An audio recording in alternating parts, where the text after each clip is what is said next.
Here's the truth. Just because commercial property looks great on paper doesn't mean it'll actually make you money. I've seen investors buy beautiful buildings with sky-high expectations only to watch cash flow dry up and expenses pile up. So in this video, I'm going to walk you through the 5 essential factors I look for before recommending any commercial property, whether it's for a first-time investor or a seasoned portfolio builder. If you want to avoid rookie mistakes and start thinking like a professional, well, this is the video for you. So let's go.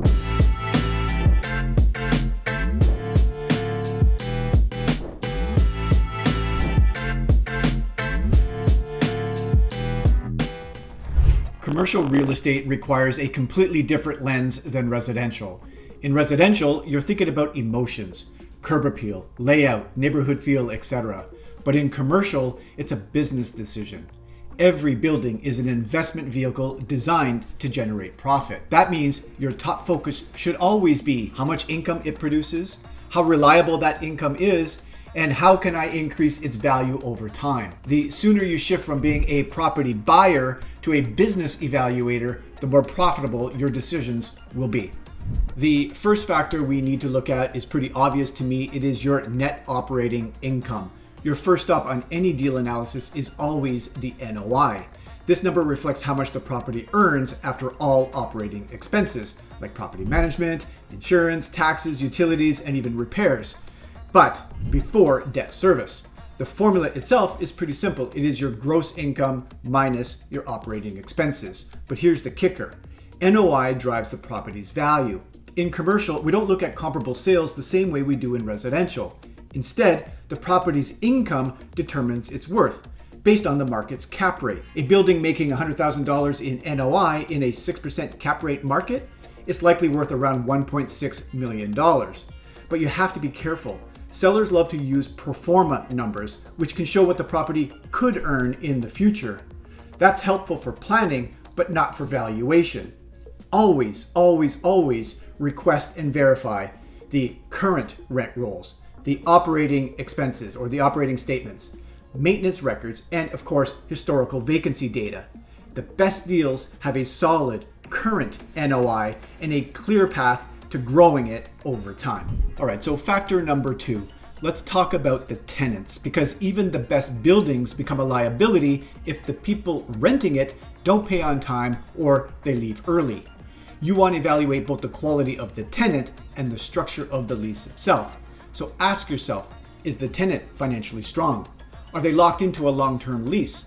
Are there built-in rent increases? Are they responsible for the property expenses? Triple net leases are often the gold standard for investors because the tenant pays the taxes, the insurance, and the maintenance, making your income much more predictable. In contrast, gross leases mean that the landlord eats those expenses, which can get expensive very fast, especially with inflation or unexpected repairs. Also consider vacancy risks. If your tenant leaves, how long will it take to replace them? What's the demand in that specific area? Strong leases with strong tenants create stable income and lowers risk. Weak leases mean you're constantly playing defense. All right, the third factor we got to look at is location. And location still matters, but in commercial, it's much more than just about a nice neighborhood. You want to evaluate whether the business function of the property is well supported by the location. For example, a retail space should have high visibility, strong traffic counts, easy parking, and proximity to complementary businesses. An industrial warehouse needs access to highways, loading docks, and perhaps certain zoning classifications. And office properties, on the other hand, benefit from accessibility, nearby amenities, and of course, walkability. So key questions to ask all the time is the zoning appropriate and flexible? Is the area growing, stable, or declining? What businesses are thriving and which ones are closing? Are there future developments coming that might help or hurt the area? A strong location supports your income, attracts better tenants, and holds value through market shifts. All right, so I have a little cheat code for you, and let me just tell you a quick little story to support it. So when I was younger, I was working for a very large computer company at the time, and I was tasked to manage the consumer channel, which was head office in Vancouver. At the time, this very large retail chain, they would expand their store count every single year, and they would tell me, because they knew I was investing at the time, they would tell me potentially to invest or purchase a home at the corner of such and such, because they were planning to expand their store count in the next year or so. And as a result of that, they of course did all the analysis.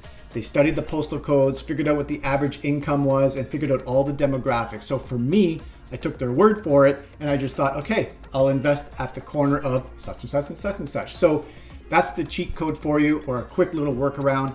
Have a look at the neighborhood that you're looking at, and take a look at very large anchor tenants, very large big box retail. If there's a sign that says coming soon, and it's one of those national, huge Fortune 100 companies on the retail side, you know they've done their homework. That might be a quick tip to get into that specific area, and we can have a look around. All right, so the fourth factor we're going to look at is the cap rate and the market comparables. So the capitalization rate, or the cap rate, is one of those core tools investors use to evaluate their commercial deals. So the formula itself is the cap rate equals the NOI, which we've already talked about, divided by the purchase price. And the cap rate tells you how much return you're getting based on the price that you pay and the income it generates. So for example, if you have a property that has $100,000 NOI and you buy it for $1 million, well, that's a cap rate of 10%. But what's a good cap rate? Well, that depends on the asset class of the property itself and, of course, the risk factor. So the lower the cap rate, the lower the return and the lower the risk. And the opposite is true. The higher the cap rate, the higher the return, and obviously the higher the risk. Everybody has an opinion on this, and every deal is different. So obviously we got to look at it and determine your comfort level on all of these. But we should always look at local comps and the current market to benchmark our deals. And remember that the cap rate is based on actual performance, not future projections. So don't let potential blind you from the numbers today. All right, the fifth factor is the value add potential.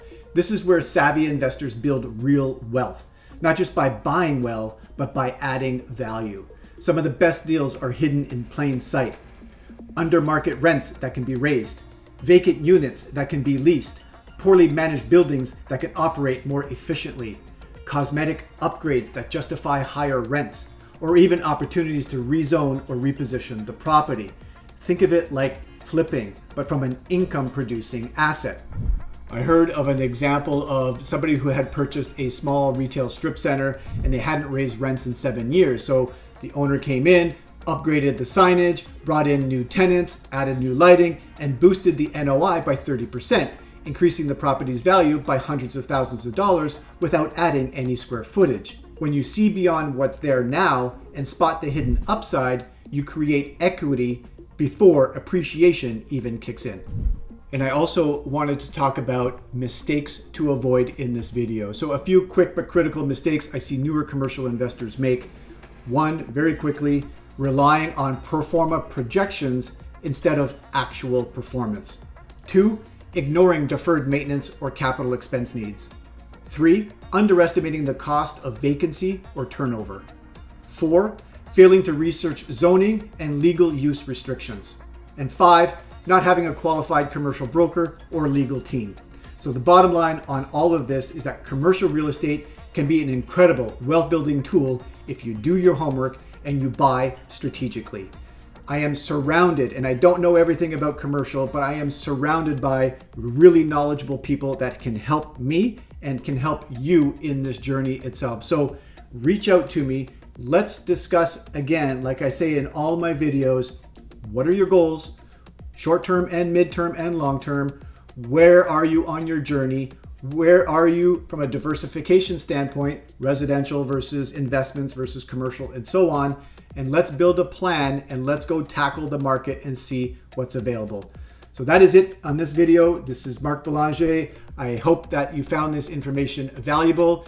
If you are looking for any commercial real estate here in Ottawa, don't hesitate to reach out to me. My contact details are below. And of course, so is my calendar link. Schedule a call with me, 15, 20 minutes, half an hour, 45 minutes, it doesn't matter. Reach out to me and let's get the conversation started. I hope I can help you out and I hope you enjoyed this video. And until the next video, take care.